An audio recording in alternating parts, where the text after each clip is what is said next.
Welcome to Sports and Hip Hop with DJ Mad Max. We have RPI standout here joining me here tonight, Vinnie McDonald. Vinnie, what's going on, man? I'm doing good, man. How you doing? I'm doing pretty well. Man. How's everything with your night? Good? Everything is good. Everything is good. Looking forward to the upcoming draft here. Going to hear your name called in one of the rounds. Sure, I'm praying on it. I hope so. Well, let's hope it's to the Jets because I hear, all these rumors out here with Joe Douglas wanting to get his DK Metcalf because you model your game after DK Metcalf as well as Julio Jones. Yes, I do. Hometown kid. Actually, you were born in Maryland, what people don't know. That's a fun fact. Yeah, it is. Born in Maryland, lived in 4 different states, but I finished up my rally out here in New York City area. Yeah. Elmont. You lived in Queens for a while. How was your time out in Queens? Because I went to St. John's University in Queens.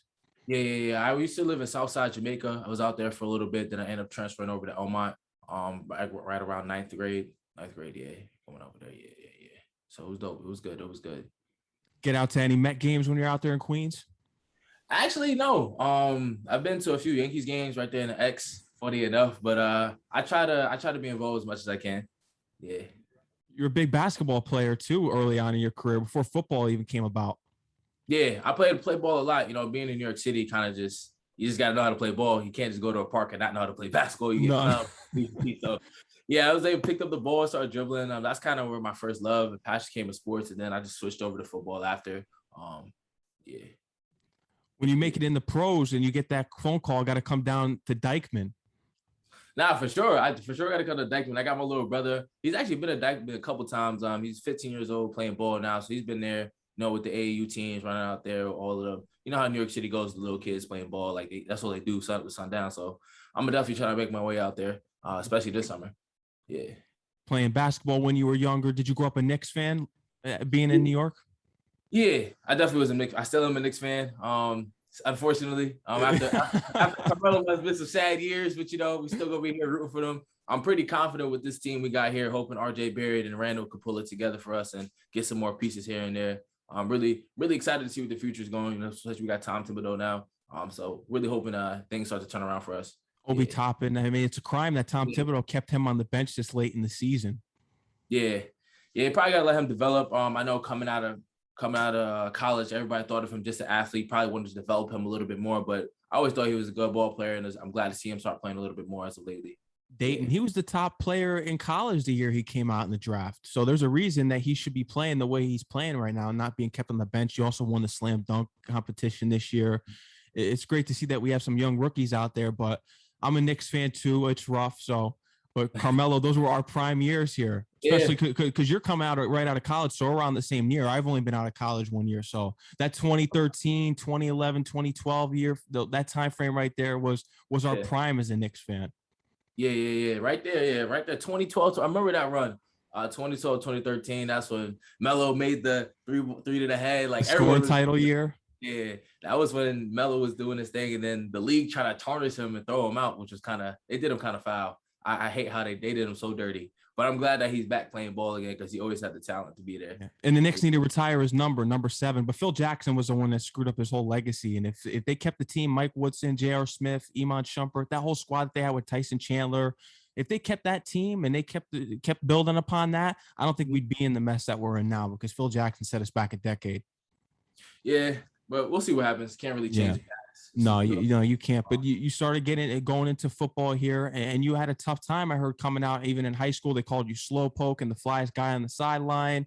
Yeah. And you you didn't really get too many offers coming out of high school. So once you heard about RPI and you learned that this was one of the top academic schools in the country, especially on the Engineer Institute side of things, you were sold on it and decided to go to it. Yeah, I just like I said in the previous interview, was just the only option I really had. Gave me the full ride scholarship. I thought it was a no brainer. I knew nothing about it. I knew nothing about Troy.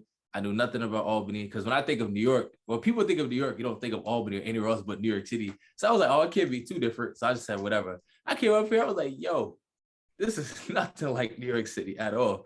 So definitely took some time to adjust and grow. But I think that's kind of the best thing for me to be in an environment up here. Not much going on, just allowed for me to just focus on myself and develop my game. And I think I pay tribute to that. Not a lot of distractions, not a lot of attractions. So it's just like, you got the cold weather, you got football, and you got school. That's it. So I was like, all right, we're just gonna make it work. And the cold weather is just getting worse and worse out here. It gets bitter every year, and it's getting colder later. It was like 40 Yeah. degrees the other day. Yeah, I played in a few of my games I had, especially this year. It was like raining, 20 degrees, 35 degrees. Like we had some cold games. We had a few cold games, but we made it work. Speaking of this season, despite having an injury, I heard that you played in all 9 games, and you scored actually in each of those 9 games on crucial plays, whether it was fourth down, no matter what it was, you made sure to make it count. Yeah, definitely made the most of my season. I couldn't go out like that, especially 2019. We went 6-5. 2020 season got stripped away because of COVID. Yep. And then of course, right, I had my first game, went off, had 120 plus yards. I had a touchdown. So I was about to say, oh, this is the season. And then second play of the second game, we got hurt, and I was like, I can't go out like this. So I just fought through and made it work. Did what's best for the team. And like you said, sometimes I just had to make a play, whatever the situation was. So I just went out there and did me to the best of my ability. What was amazing is that I heard that the Giants showed up at one of your practices early on in the fall, and you got a chance to speak to one of the scouts. Yeah, it was really dope to see that, because I remember coming into practice. I was out there, just going through my warm up, and they said, everybody's like, yo, that's the Giants over there. I'm like, what? I'm like, oh, snap, they here. I was like, oh, wow.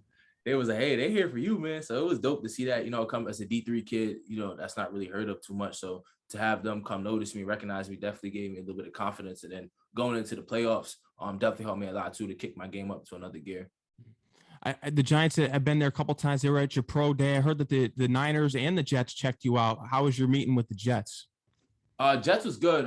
Funny enough, his name is Billy. He actually used to be at RPI Albany, so a lot of the people knew him. So he kind of already heard about me, knew about me. So it was good to meet with him, connect with him, talk to him. It was really personable to have the relationship with him. So it was pretty cool. 49ers was there. They came, they watched me ran routes, took my information down and left. So I didn't really get a chance to speak to them, but just for them to even come and give me a set of eyes to look at was pretty cool and pretty dope. Well, I'll tell you what, it's either going to look this way. The Jets need a receiver. Maybe they'll take you. The Giants could use a receiver as well. But now with Debo fighting his way out of the Niners, they could use a receiver as well if Debo's gone.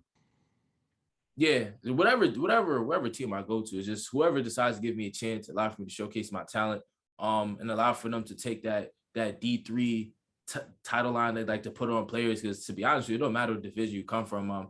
I know a lot of D3 kids that can play D1 ball, and I know a lot of D1 kids that not supposed to be D1. So no disrespect to them, but it's just, people take that division stuff a little too much to heart. Just let the people go out there, put the pads on and play ball. So I'm just hoping to have an opportunity, wherever it is, whenever it is, to just go out there and say, hey, look, I could ball. I'm a big dude. I could run. I'm fast. I'm strong. I could block. I could run crisp routes. I could catch the ball contestedly or wide open.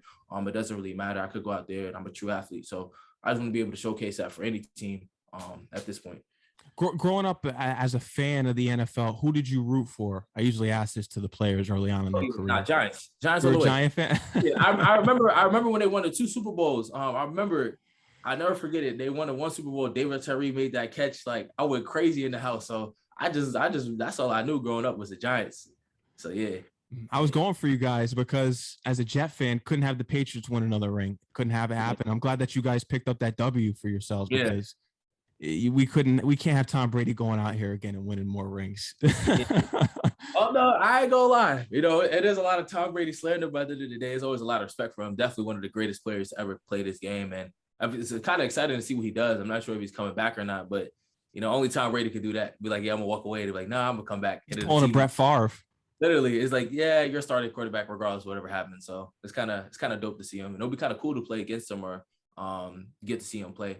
I'm really fortunate. When you're in the league, which cornerback are you looking forward to going up against as a challenge? Shoot.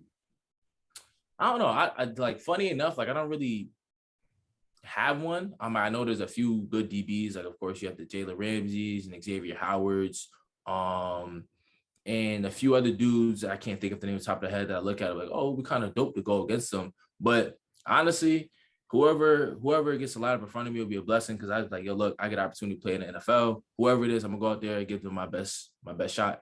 So yeah. Maybe Eli Apple. Yeah, maybe Eli Apple. Is funny enough. I actually worked out with him a couple times. When I was out in LA training my agency gave me an opportunity to go out there with them and train with them. And I saw him a couple of times, and we actually worked out a few times together. So it would be kind of dope, to go up against someone like, hey, like I remember you when we did our workouts together. So that would be pretty dope if we could go up against each other. Yeah. Yeah, absolutely. And who are some other players that you've had the chance to have some workouts with? I can't think of the names off the top of my head because there's a bunch of them. And I'm not really good with names. Like I'm really good with faces. So if you like show me a bunch of faces, like, yeah, it was him, it was him, it was him, it was him. So I can't think of the names off the top of my head, but there was definitely a few guys there, which was pretty cool to be in that environment as well. So, yeah. I remember hearing about your first snap too, because you said that you got folded up by a safety. Yeah. Yeah. Like I said, coming out of high school, I wasn't, it was the skinny kid, scrawny, try to run a slant, rolling safety, came down and read it the whole way, just ran right through me. But I think that kind of was a teaching moment for me to be like, yeah, I need to get right. It's like there's many moments in life where you kind of get punched in the mouth. And that was kind of one of those moments where it's like, yo, either I'm going to fold or I'm going to stand up on my 10 toes. So that's kind of what I did. Stand up on my 10 toes and I got right. And, I ended up just getting better and being in the position where I'm at now. Yeah. I heard that you even considered giving it up, and then you had to talk with your coach and you kind of just gave up on that whole mindset of giving up. Yeah, it was a tough time. Coming up like through high school and coming like my first 2 years of college was really tough. I always give credit to my 2 best friends for carrying me through that process, but it was tough. And my coaches knew that too. I think that's why they were there for me, because they knew that it was a difficult time for me to get through mentally and a whole bunch of other stuff going on.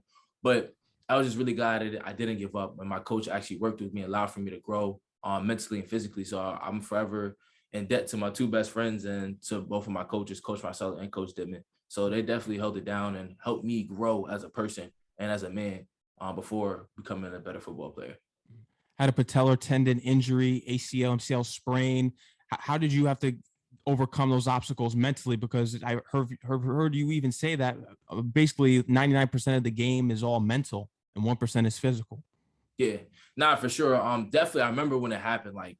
I remember literally the whole stadium just went quiet, and it was just like I thought my ACL was gone. I couldn't bend my knee for a second, so I was like, yeah, this is over. Like in my head, I was like, no way, like my season just ended like this, especially on this play.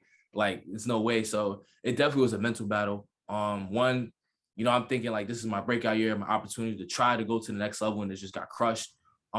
Thinking like that's the biggest thing with injuries is being able to trust your leg again or trust that injury again. Like that's the hardest part to actually recover and to fully allow your mind to trust it. So it definitely was a trusting battle.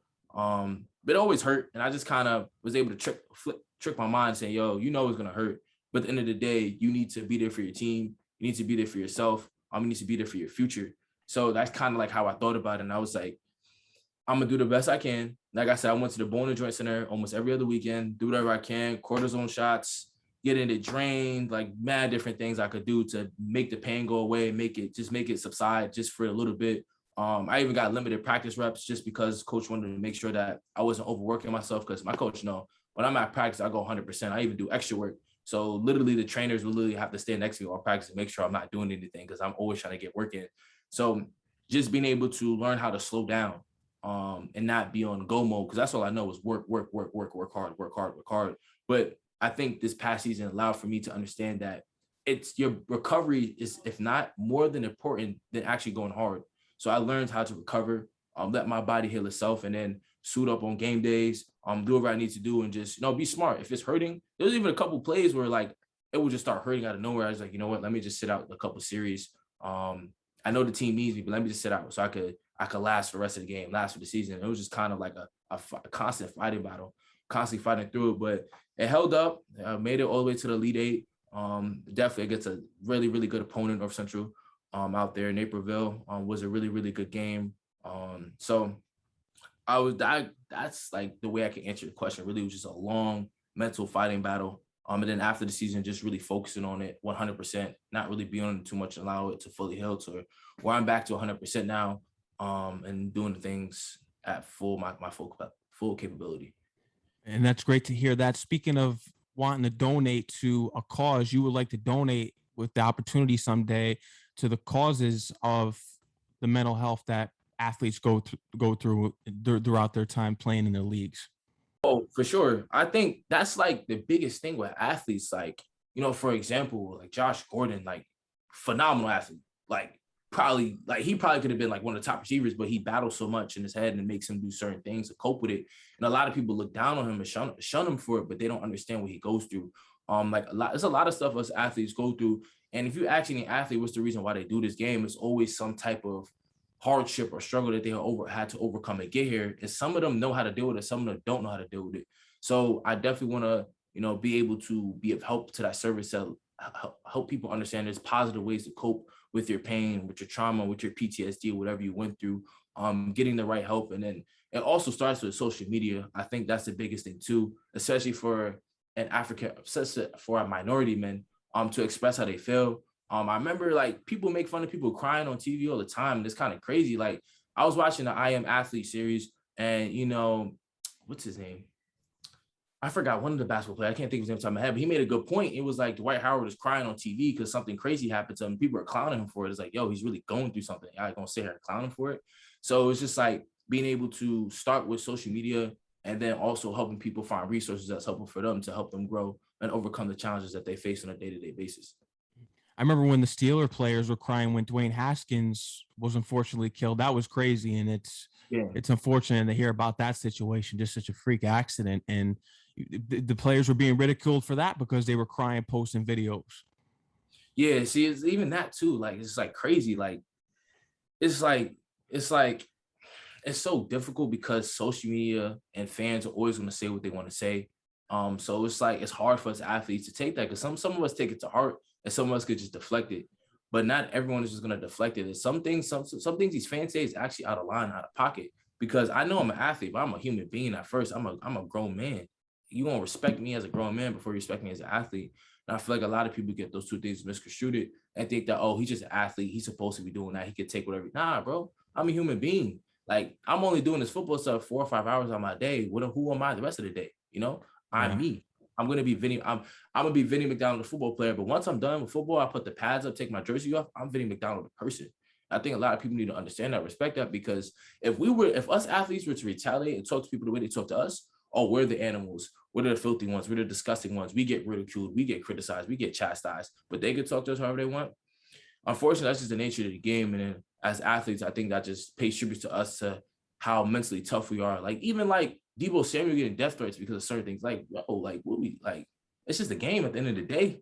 It's like, that's all it is a football game at the end of the day. So I think a lot of fans and a lot of people outside of football need to understand that. But I feel like they never are unless they're in our position. So that's kind of one of those great areas where it's just like, you only get it if you win it kind of thing. So hopefully things change, but it doesn't look like it as of right now. The only thing we can keep doing is keep staying positive, keep teaching ourselves what we can do, because that's the only we control is our actions and our reaction to situations.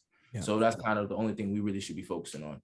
Yeah, no, I agree. It just goes along with like what Kaepernick, how he depicted the league and how people treat players. And I don't want to get too political, but that's that whole shut up and dribble mentality. And you can't be treating players like that. They're human beings. And at the end of the day, you do great things off the field as well. And I think people should recognize you for that too. You get back to low income housing. I heard about that. You go down into communities, you get back to low income housing. Yeah, I definitely do. So it's like a mass food distribution. I did it a few times during the season, a few times after, but wake up in the morning, go to certain parts of Albany, certain parts of Troy, certain parts in the capital region. I just hand out food to distribute to people because you don't know what people be going through. And like, I could understand why people, come to it, because it's like, it'd be hard out here. Inflation is high, gas prices almost went up to $5. So it's like, it'd be hard out here for people. So like, I understand that. So it's like, yo, it's any way I could get back to who I can. And then I also try to read the little kids at the elementary schools around here, because it's like not a lot of minority kids growing up seeing a lot of minority positive role models in their life, seeing that I can actually go to school, I can actually educate myself, I can do other stuff than I see people do it on the streets. Because some of these kids get real personal with me. They tell me some of their stories, and some things they be seeing is crazy. I'm like, dang, like I know I seen stuff, but y'all seeing stuff that I seen when I got a little bit older. Y'all only 8 or 9. I'm just like, yo, like, this is crazy. And that's what they think is normal. So it's like, it feels good that I could go down there and stay someone they could talk to like that. I help with the homework, teach them little tricks about life, just, give them a positive space, a safe environment for them to feel safe and comfortable with that. So I'm definitely a personal person. I like to work with the younger kids and educate them on different ways. Like even now, like I have a few kids in high school coming out of high school into college. I talk to them like, hey, look, if you got time, like here's some things you should do. I even helped this girl with trying to get into college. She asked me like, hey, how should I write my essay? Or hey, how should I go about doing this? I help her because it's like, yo, I have experience and knowledge and I want to pass it down to you so that you can become better than I was or better than I'm going to be. And that's kind of my mentality. It's like to make the youth better than what we are and what we're going to be. Because if they're going to be better, the future is going to be better, and it's going to keep getting passed down from generation to generation. You're also president of the student athletic community as well. Yeah. That definitely has played a big help in allowing me to be involved in a lot of different stuff. Normally in the past, I'm heavily involved. This past semester has been super crazy for me, so I haven't been involved as much as I like. But in the past, I'm super passionate about it. Help setting up this career fairs where we have companies come seek student athletes solely. And being in charge of that, making sure that everything's set up, everything's running smoothly, and helping these student athletes get jobs. Because at the end of the day, it's all about trying to make money. And, sports don't last forever. So trying to help people get their careers lined up is definitely something I've been able to do and I'm pretty passionate about. Industrial management, engineering, this is what you're majoring in. And you're actually going to grad school right now. And it's great that you have a backup plan because you're planning on launching your own company. What does this company entail? Yeah, so undergrad I did IME, and then grad school I'm going to graduate in 3 weeks. May 3rd is my last assignment. It's one of my finals, and I'll be done with school forever. Thank God. You'll be graduated from essays. Literally retired. No more lectures, no more exams, no more none of that. I'm done with it for a good time. My companies I'm working on, one of my co-founders, definitely going to be coming up with something, trying to create an app. That's all I really want to say right now. I don't want to say too much, put the idea out there, but it's really cool to be working on that. Been working on this since February. I've been plugging away little by little, trying to invest as much time as I can into it whenever I can. Grad school, trying to train for NFL. I'm also working a part-time job. Now I'm trying to do this. I'm also trying to make sure my organization and clubs that I'm a part of is up to par, taking part in that, like getting pulled in every direction sometimes. So I try to give as much time as I can to things before I literally drain myself out of any energy possible. Yeah, you have a lot on the back end plan and always a backup, but most of all, football is the one year that's really going to pan out for you. Just watching your highlights in college and even the games that you played against, and this season, I believe that you actually threw a touchdown pass in one of your games. Yeah. Coach called the play, and I funny thing the guy I threw to was not the first read. That was like my third read. So I went through, dropped back, first progression, second progression. I was like, he's wide open, so I just hit him. Because I played a little quarterback. Yeah, that's right. I heard that you're capable of playing quarterback. Yeah, I played quarterback in high school, and then I throw the ball around at practice. I could launch it. I could throw the ball. That's just what I could do. So coach trusted me enough to make the play happen, and was fortunate enough to get it done. Even the catching the passes in the back of the end zone, that one reach over that everyone knows you for. Yeah, yeah, that was pretty dope. That was my first game back. Yeah, first game back. It felt good. It was opening up league, so it was a pretty important game. Remember, it was going into halftime. We were down actually to a team that we were favored to beat. It was kind of crazy how that game went. And then right before halftime, I told my quarterback, said, "You know what to do." Went out there, he just threw it up. I just made a play, and that's just kind of how it went. Going against Rochester. Yeah, going right into the locker room. Mm-hmm. Yeah. You also, that was the game that we also know you had the ACL scare there, and thank God that didn't happen. And it's always insane to hear about when you look at these players back in the day, you never hear about ACL tears, and now that's like the number one injury that everyone gets from every sport you hear about, even basketball. Yeah. Even when like Odell Beckham in the Super Bowl, he was just running a simple route, try to stop, done. Like it's crazy how it be happening nowadays. So yeah. Have you looked into like the science and just behind it, what causes you to tear your ACL and how athletes can prevent it? Is there anything that the doctors are doing in college and even in the pros to prevent this? Because this is what ends people's careers, not only physically, but mentally. Yeah, honestly, I was talking with my strength coaches. He's really knowledgeable on this. He explained because we actually had a kid tear his ACL and a kid rupture his Achilles. So just the way the body's set up, realistically, you really just need to make sure you're activating your glutes, you're activating your hips, you're constantly working on your quad strength, you're constantly stretching and making sure you're rolling out certain parts of your body, because there's certain parts of your body you can feel that's really tense. And, that ultimately allows for your body to start to use different muscles it's not really supposed to. So if one muscle is really worn out and not tended tender to, no TLC given to it, is going to actually switch over to use another muscle or tendon, which unfortunately the ACL, and that can only take so much. So all it takes is one hard stop, one hard plant, one hard cut, done. So there's definitely a lot of science into it. Definitely a lot of recovery that needs to be done on your body itself. Like that's why after like 2 days at camp, gotta ice the body. You gotta get the leg compressor on. You just got to. You have to. Making sure you're taking care of your body, most thing of all. So yeah. That's something right there. Take care of your body and just watch how you move in certain things. And if you do come back from it and you do go through that injury, unfortunately, just take the necessary steps of precaution and, just don't keep thinking about what occurred and just play how you used to play, because I think that's where a lot of players get caught up in just thinking that if they step a certain way, it's going to happen again. Yeah, literally, like my best friend ruptured his Achilles and he's on his process to recovering. And I tell him, I say, look, you did the easy part, recovering. The hardest part now is the mental, like really trusting yourself to run at full speed again, because you never going to really run at full speed because you're going to be too scared. I think that was the case for me, because once the season was done, I was trying to work out and I'm like, yo, I'm too scared. But I think about like around I think around a week or two after, I was like, all right, I've been recovering for the last 4 weeks. It's been a month, 2 months out. I'm just gonna do it. And one day I just did it. I was like, oh, it's good. Then I did it again. I said, oh, I'm good. And I just started doing it over and over and over again. And then 2-3 weeks later, I'm perfectly fine. I'm like, all right, cool. So I just started trusting it again. And now I'm running routes. I'm just running it crisp and smooth like I normally do. So I just don't even think about it no more. I say, yo, God got me. I did everything I possibly can. I'm gonna make sure I do my stretches like I know how. I should be good. That's just how I think about it now. So when I go, I'm actually about to go work out tomorrow. When I go work out tomorrow, go run some routes, stretch, do everything I can. All right, cool. Just do it. So, yeah. Like Pun said, on parental discretion advised. There it is, plain and simple. Like, Jigga, my game is mental. Yeah, literally. That's why I tell people this game is 99% mental. Like, it's such a mental game. Like, I tell people, like, oh, how am I able to just do certain things? I'm like, I don't think, bro. I just do it. Like, you know how many times I ran a curl? You know how many times I ran a dig? You know how many times I ran a slant? Like, I probably ran it over 10,000 times now. Yeah, I know how to run it. I'm just going to do it. Like, I'm not going to think about it. I got to run a slant. Just do it. It's like when you start to think, that's when you start to slow down, start to mess up, start to have like, even with injuries, that's how people get injured in football. Like like my dad was telling me growing up, he was saying, yo, if you're going to go out there, just go 100%. When you start to think and slow down in football, that's when you get hurt. And it's true. When you start to frail up on a slant, you start to frail up on a curl, somebody going to run right through you.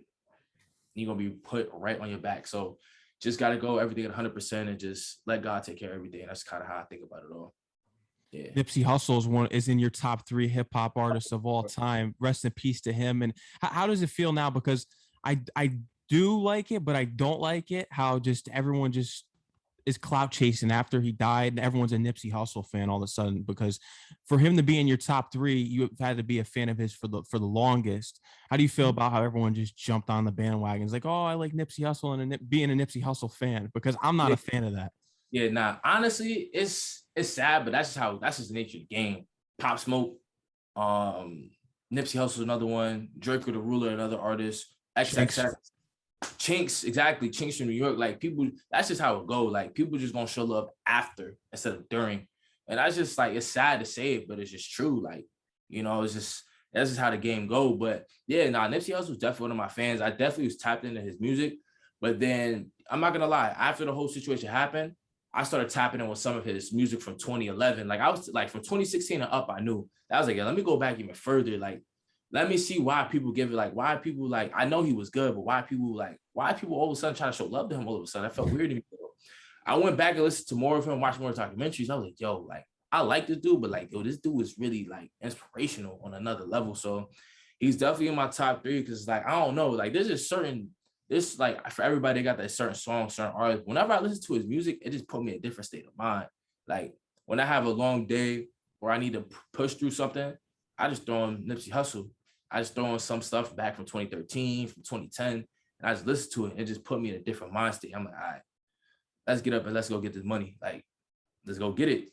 Just chase after it. Because like he said, like literally said, this thing's a marathon, and that's kind of like what I really value so much from him. Is like, really, life's a marathon. Like, you never know when the finish line's gonna come. Everybody got their different pace. Everybody's running their different marathon. Only you can do is focus on yours. is take everything with a grain of salt. Take the goods, take the bads, take the ugly, take the greats, and just be happy with life and just keep taking every day as a blessing. Because, you know, not every day is guaranteed to us, you know. You never know when it's going to be your day to go up and join God. So you just got to just be happy and grateful for what you got. So that's just why, like, I put it in my top 3. It's not even just his music, but him as a person. You watch his documentaries, you watch how he think, you watch how he move. It's militant, it's sharp, it's crisp, and it's really on some grind. Like, I'm here to grind and nothing else. I'm here to take care of me and mine. And, you know, most thing of all that I really like him the most is like how he felt about respect. Like, you just got to respect. You give respect, you get respect. And I'm not taking any disrespect. And that's kind of what's his mentality. You disrespect me, then you pieces, I'm out. I'm not going to be here to be disrespected by nobody. That's kind of how my mentality is now. Like, you're going to respect. And like I said, same thing with the fans. Like, that's how I feel about it now. You're not going to respect me. Cool, bro. Wish you love. But yeah, you got to give him the Kyrie Irving treatment, middle fingers behind the back of the head. No, like, come on, bro. Like, what are we doing? You know, so yeah, so, you know, it's kind of like, yeah, it's whatever. But yeah, he's definitely my top 3 for a lot of different reasons. But his music is definitely inspirational. Like, I honestly, Victory Lap, in my opinion, is not even his best album, but that's an album everyone proclaims. That's not even his best work to me, in my opinion. He definitely got some stuff from back in the day that's probably better than Victory Lap, in my opinion. But yeah, he's definitely my top 3. Who's the other 2 artists in your top 3? All time, we're gonna be here all night because I gotta really go through the list. But right now, right this second, it gotta be Nipsey. Meek Mill for sure. Like, everybody know I'm a Meek Mill fan. I love his music. Shoot. Number 3 probably might have to be either Lil Baby or No Cap. Yeah, that's gonna have to be, like, if any 3 of those, like, if I can have an artist playlist with just 3 artists' music, it'll be those 3. I'll be happy. I'll be good. I can make that. I can write that out for like a couple weeks. I'll be good. Yeah.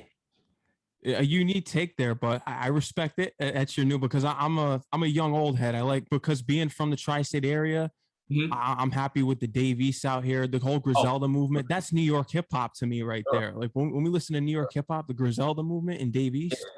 Yeah, nah, Dave East actually, like, growing up, that's all I listened to. Like, his East mixes that he dropped on like Spinrilla and SoundCloud, that's all I listened to. Like, that's the only thing I was listening to. It was like, Dave East. And then he dropped KD, then he dropped Demons, then he dropped again, then he dropped. I was on Hate Me Now. Yeah, Hate Me Now. That whole album, like, I just played that joint. The whole Keisha Part 1, Keisha Part 2, yeah. Like that. Dave East definitely was one of my, like, I was like, yeah, nah, he's fire. But yeah, Kyrie Chanel. Yeah, that's another good one right there. Yeah, yo. Dave East definitely dropped bangers. I feel like he's underrated because he's not really on that, like you said, like, he's more of an old school kind of guy. He's really spits music. So yeah, the mainstream doesn't give him any love anymore because there's a lot of politics where not everyone can eat. If you're a real hip hop guy, like, lyrically, you should be able to eat with all the other people out here, like you said, Lil Baby and No Cap. Why is that you can't have a Dave East be on that same level and be given that attention? There's an art to rap. Dave East, to me, he's an artist. Like, Nipsey is an artist to me. Yeah, same thing. I definitely agree with you 100%. There's definitely a bunch of artists, like, even like the new the young guy coming up. What's his name? Corday. I like his music a lot. Corday's bird's eye view. Yeah, exactly. Like, I like his music a lot. That's another young boy that I really like a lot. I like his music a lot because he's a lyricist. Like, he reminds me of like a Logic, like a J. Cole, like a Kendrick. Like, he's gonna get in the track. You gonna hear it. You gonna hear what he's talking about. He ain't gonna mumble rap. He don't give you no BS. It's like he's spitting to you straight music. So yeah. Even being from Maryland, you brought up Logic, another one that's underrated. Under Pressure. That's all I gotta say. Yeah. That's classic. Yo, even me and my best friend to this day still listen to it, and we just be spinning it bar for bar. Like, that album really, like, that might be one of my top 5 albums all time. Like, I'll listen to it, no skips, from Soul Food to Gang Related to the end to Under Pressure. Like, I'll listen to the whole thing, like, straight through, because I was just listening to that earlier today. I was listening to the end. So yeah. Even the intro that he gives on that too, but he shows off his vocal ability. Yeah, yo. His music, definitely the old Logic I like. I'm not gonna lie. The new Logic, you know, I'm gonna respect it because it's Logic, but I'm not really a fan of. But the old Logic, like Bobby Tarantino, because of the internet. Yeah, and there's another one with him in the spaceship, and he has like the Rick and Morty intro. What's the name of that one? With I'm the Greatest. Incredible True Story. Incredible true story. That's one. That's the one. I like that one too. And of course, Under Pressure. Those are like those three. Bobby Tarantino, Incredible True Story, and Under Pressure. Probably like my three favorite albums by him. Yeah, he's got some the Young Sinatra mixtapes too. Yeah, yo. Yeah, those I forgot. I totally forgot about that Young Sinatra mixtape. Those are back of Spinrilla. Not a lot of people know about that one. No. But Logic will cut a rapper up. Even like when you give him on the freestyle tip, he gets a lot of flack because everyone always says he talks about being biracial. If people see through that and actually listen to his entire discography, you can appreciate Logic and give him his flowers. Yeah, give him his flowers. I think it's cool he talks about that because he just embraces what he is. He's like, yeah, I'm biracial, and this is what I went through. Like, this is my view from a biracial kid. You know, of course, growing up with his mom and dad, I know he talked about it in a few of his songs, but like, you just listen to how he grew up, you understand why he talked about it. You know, so yeah, I definitely pay tribute to his music for sure. Yeah, and being from Maryland and New York and having that combine of interests is great too. But man, like we said, the pro day, 49ers, Jets, Giants, how was the pro day otherwise? And being at the combine and all that, how was everything for you so far on your path leading up to the draft? It was pretty dope. I had a really good experience. Just being there in general, I was just talking to my mom earlier today. She was like, just embrace the moment, like be happy, enjoy the ride, journey, because not a lot of people get a pro day.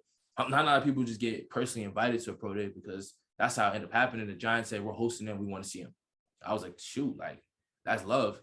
So just having the opportunity itself was really great. It was dope. I was going out there and I definitely turned a lot of heads. Like, I remember like after every time I did something, scouts were like, yo, you're looking really good. And having that constant reassurance throughout the pro day was like, yo, like, all right, we doing this. And then like having like even some dudes from UAlbany like, yo, bro, like it's up.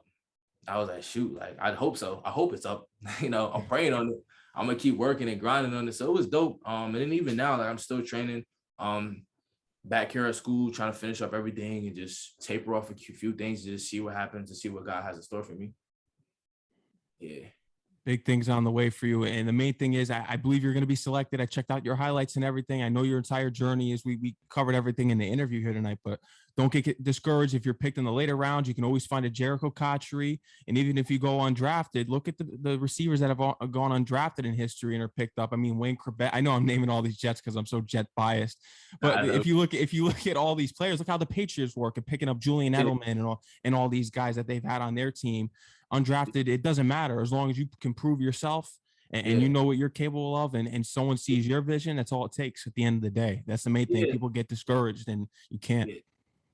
Listen, man, I think I don't even get like if you people that really know me know that I don't even like not to say I don't care, but as long as I get one opportunity, I'm such a grateful person. Like I be telling my grandma and grandpa, thank you for making me dinner. They be looking at me crazy. I'm like, grandma, I'm a grown man. You don't gotta cook for me no more. I'm grateful for it. So I'm just a real grateful and humble person. So whether I get drafted, whether I get undrafted signed, whether I even get invited to camp with no contract, any opportunity at all, I'm gonna go out there and crush it. I'm gonna go out there and kill it.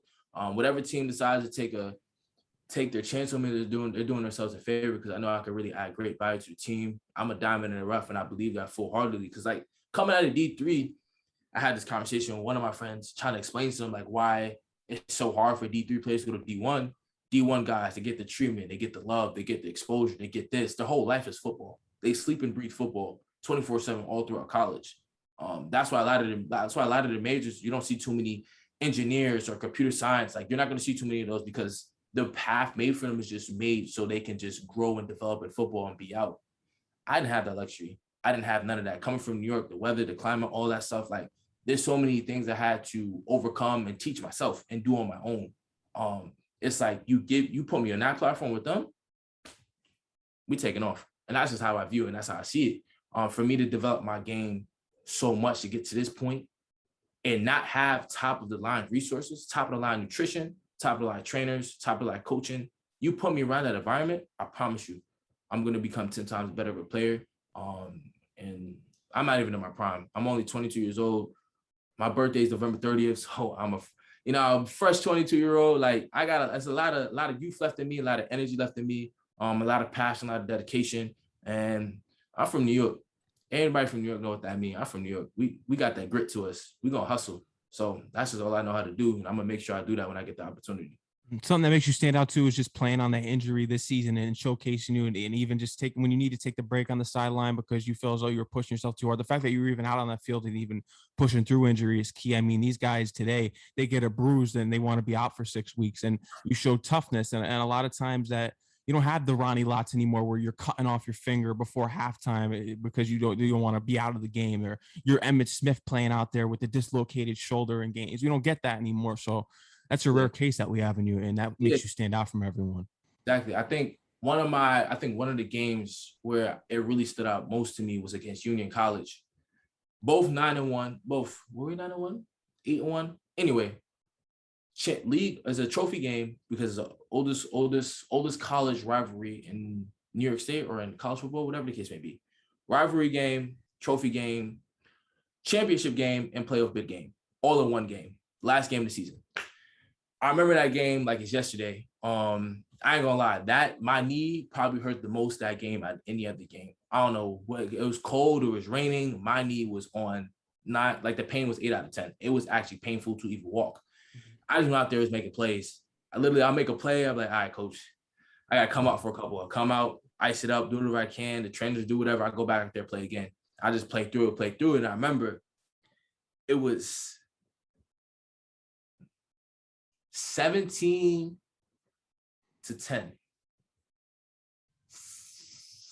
Fourth quarter, about a minute and a half left. We're driving.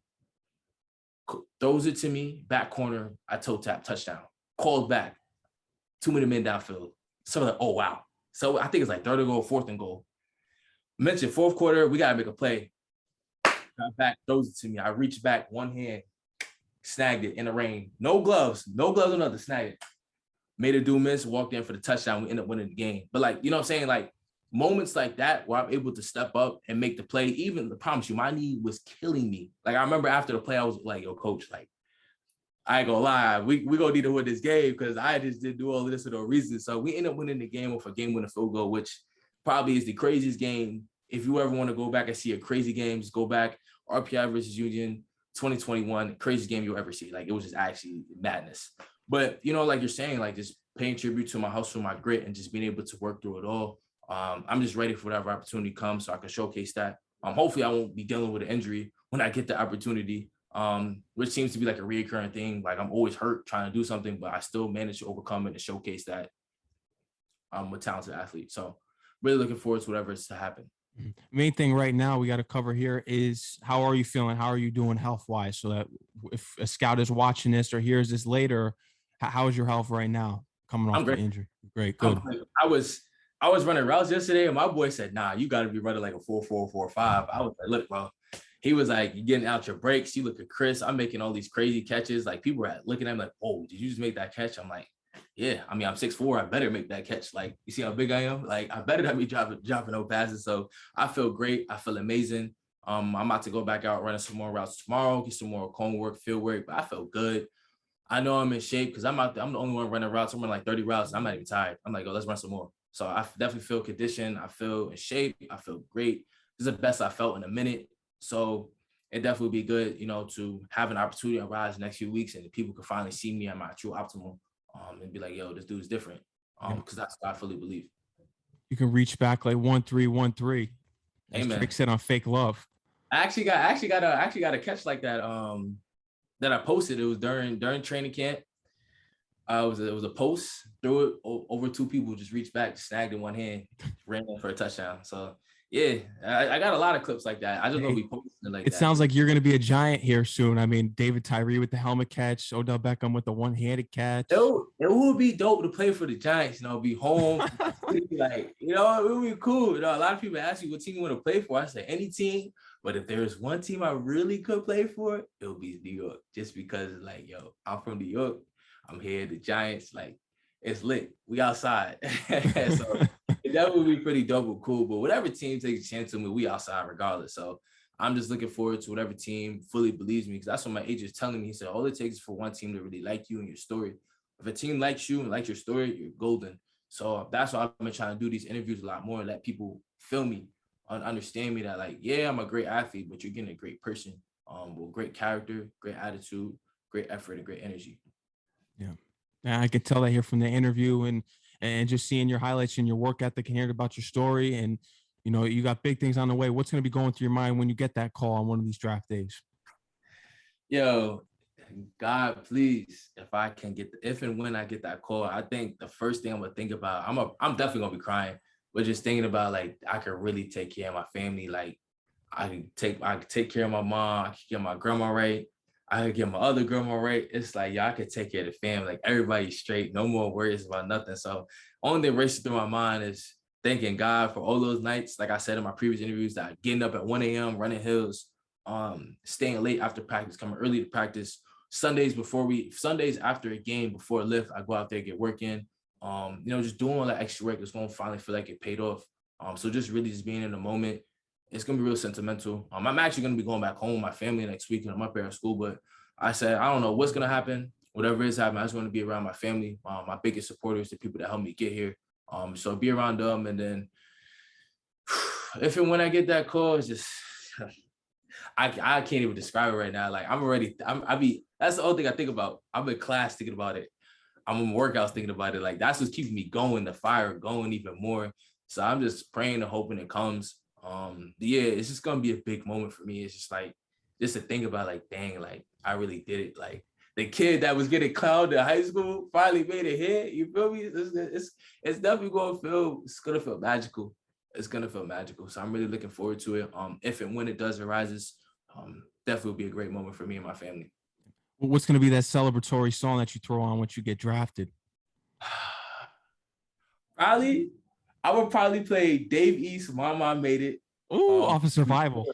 Yeah, Off of Survival, Mama, We Made It. Thankful off of DJ Khaled's new album. What's another one? Probably To Get Me Lit, Get Money by Lil Baby. That's probably gonna be one of those. And then I'll probably throw on a Nipsey Hussle song for sure to help me, like when the night's all said and done, probably throw on a Nipsey Hussle song to really make me reflect even more on it, really make me hone in on it.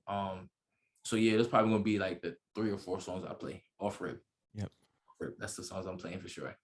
Yeah. I'm looking forward to hearing your name called. It's not if, it's a when situation here. We got to speak it into existence. You're going to be off celebrating, and I'm sure I'll be screaming at my TV because I know the Jets are going to find a way to screw it up unless they draft you, because there's no hope for the gangrene, because they are gangrene. Oh, man. VMAC too. They can follow you on Instagram and Twitter, and you just recently set up a TikTok as well. Yeah, I believe it's VMAC. I'm still trying to figure out how to use it. Like, I'm really still trying, because I was so against it. And all my friends like, bro, just post your clips over there. It's so popping. I was like, you know what? Maybe you're right. So I made one. It's either VMAC.2 for Instagram, VMAC_2 for Twitter. I'm at VMAC.2 for TikTok. Yeah. Yep. And that's it. Vinnie McDonald, is there anything else here that you want to cover and let your fans know? Anything? First, shout out to DJ Mad Max. Thank you for this opportunity. Great guy. Giving underrepresented people like me opportunity. I hope he has many more opportunities like this to come. Hopefully when I do make it, you know what I'm saying, we could both grow up together. You get, you know what I'm saying, you get promoted, you do bigger things, you grow yourself. So big shout out to you and a lot of blessings sending your way. Yeah, just everybody who's rooting for me, everybody who's against me, it's always love. I appreciate y'all. Just know that this is not the last time we'll be doing this interview, and it's not the end of my career. Many more football left in me, and let's see what God has in store, and let's get to this work. Let's do it, man. I appreciate you coming on. Shout out to your agent for connecting us and setting this up. And, you know, the marathon continues for you, man. Keep going. Sure. And I know you're going to be doing some big things here. You're the diamond in the rough, as you mentioned before. Big things on your way. Thank you, man. I appreciate it. No doubt, man. Enjoy the rest of your night. Take care and stay safe out there, man. You too, man. I appreciate it, man. Peace out. Peace out.